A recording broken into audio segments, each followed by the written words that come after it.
G'day race fans, Formula One's Shakedown 5-day test at Barcelona has been completed. Did we learn anything, Mick? Want to hear your take? All I know is that Lewis Hamilton, fastest lap over the 5 days. Is it Ferrari's year?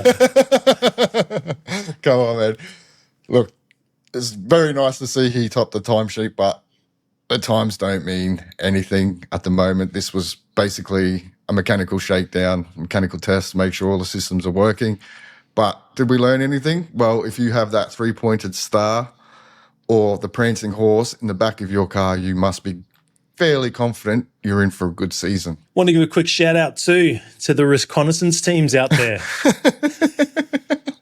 Mate, some of the setups, big power lenses on top of hills, trying to get footage. Honestly, mate, like that is putting the work in. Should it have been televised? Do you think it should have been? Oh, look, I mean, if you're an absolute enthusiast, sure, you want to see some action, but in reality, I don't think it's such a big deal. We're going to see, well, particularly the second test in Bahrain, which they're only, showing 1 hour a day, aren't they? Yeah, Isn't that what they agreed on? The first official test. First one, yeah. They'll only televise the last hour of every day. The second test will be full coverage, which is kind of what you want to see anyway, because that's the test where you're going to start to see the performance runs. We saw, again, this one. This was, will these cars do more than 5 laps? Yeah, well, exactly right. It's all about reliability at this point. Now, if we're talking about reliability, realistically, everything seemed pretty solid. The only gremlins, possibly maybe Aston Martin, and they've come out late on Thursday. They only, performed, I think, 5 laps, but that was more of a precautionary stoppage, yeah. Rumours are it was a precautionary stoppage, something to do with the electronic system on the PU. There was no actual failure as such, apparently. Reliability-wise, man, bloody hell. It's pretty good all over, eh? Good, eh? Yeah. It was really good. You know, you think of Red Bull power unit. What do we call it? It's Red Bull powertrains, isn't it? Yeah, but we've got to remember to mention the Ford in there somewhere. The Ford bit's got to go in there. Like, I mean, even for them, man, what did they do? A total of 303 laps. I mean, the only real issue they had was Hadjar had that off. So then that meant that they didn't quite have the spare parts to fix the car, so they had to wait an extra couple of days. Really? It was pretty faultless, man.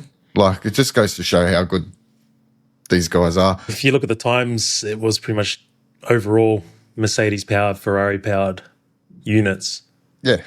Over the best times. But again, we don't know what engine maps they're running, and the conditions were completely sort of random all over the 5 days. Also, were they? I don't even know if they were running the renewable fuels yet either.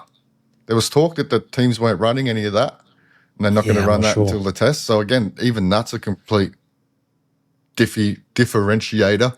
Fucking hell, that's a hard word to say. Now, if we go by the biggest talking point, Williams, they weren't there. They missed the shakedown test. Rumours that the car was too heavy, or potentially will be too heavy by 20 to 30 kilos.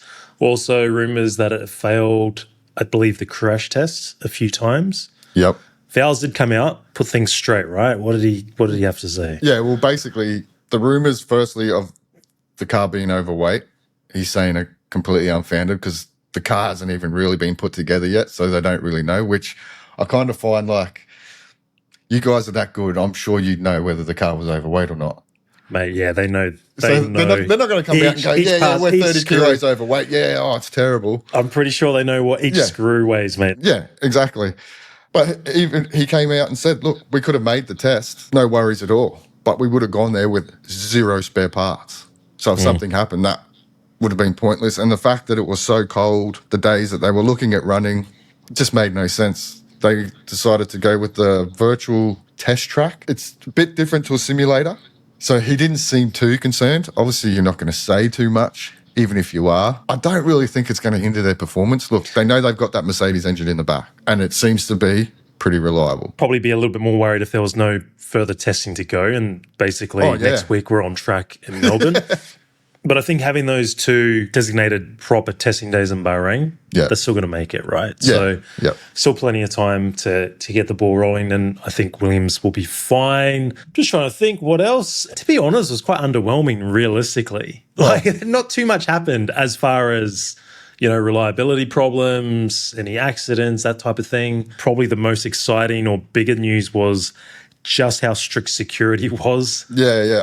Trying to keep cameras away, people away from witnessing the cars on tracks. Yeah. I guess you could look at this and look at what some of those liveries look like on track.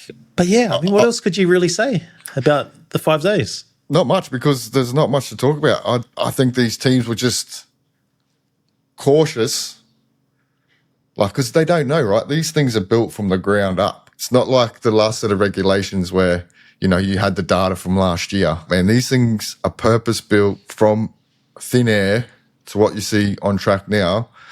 And they were just unsure. You want to hype the product up. Going behind closed doors was fine, because they did not know if these things would do more than 5 laps. Clearly showed that they can do it, and these teams are super smart at what they do. So now let's hype it up over the next official testing days, where we get to see a lot more coverage. The last test is when we're really going to see the performance runs, and we're going to see where everybody's at. I mean, when you look over all the shakedown tests, it was probably most beneficial for a team like Cadillac. Yeah. And getting operations in place, getting going. Audi to an extent, although there's obviously the carryover from the steak Sauber days, the old green machine. Yeah, the only thing with that is it's a brand new engine and gearbox. Yes. So yeah, very important for them to go through without a hitch. But Aston Martin, obviously there's a lot of talk around the Adrian Newey design car. The Adrian Newey effect, particularly around the suspension. Yeah. Interesting, because it is quite different to most of the other cars. Yeah, but that's what was kind of cool about what we saw of the cars. We didn't get to see a great deal, and we didn't get to see them up close like we will in testing, which is where the cameras will be able to get right in and see the actual differences. But that Aston Martin did look quite different to everybody else. The reports, it's got quite good low center of gravity. It's going to be quite stiff. The blown diffuser.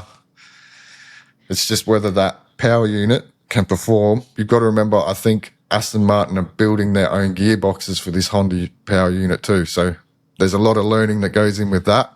Is it as fast as it looks? Well, hopefully we don't get a repeat of Fernando Alonso with a Honda in the back, GP2 engine.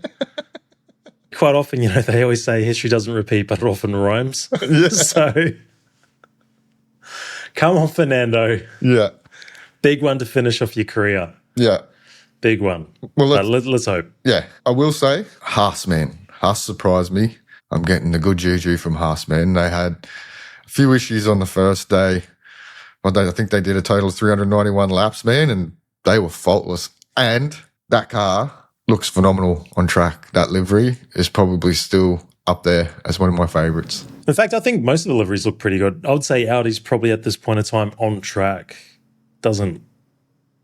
Certain angles it looks okay, but generally it's not that great. And the Ferrari's grown on me too, man. I quite like the Ferrari. Well, riddle me this.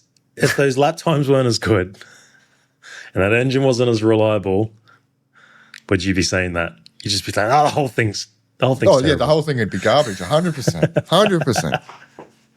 No, in all seriousness, it has grown on me, particularly all that white. And, well, I think for a lot of Ferrari fans out there, they are probably quietly confident.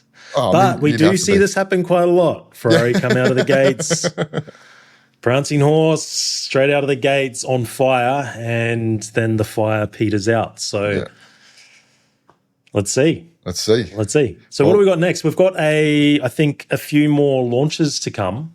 Williams is McLaren? in a few days. Oh, speaking of McLaren, what did you think of that livery they were? I liked it, man. Especially from the front, the gloss black. I don't know, it looks stealthy, man. I was like, that's cool, man. Run that all year. Williams launches Feb 3rd, Cadillac Feb 8th, and then Aston Martin, McLaren together. Okay. I think the only thing that changed that I do remember reading was I think Williams is going to be just purely like an online launch now. Thing, yeah. All will be done before the preseason tests that start on February 11th, and then I think that is the point things get serious. Yeah, and we get to see an actual pecking order. And then based on that, I think we'll do a season preview. Almost that time, man. Almost that time. where we get our predictions completely wrong and look like absolute fools.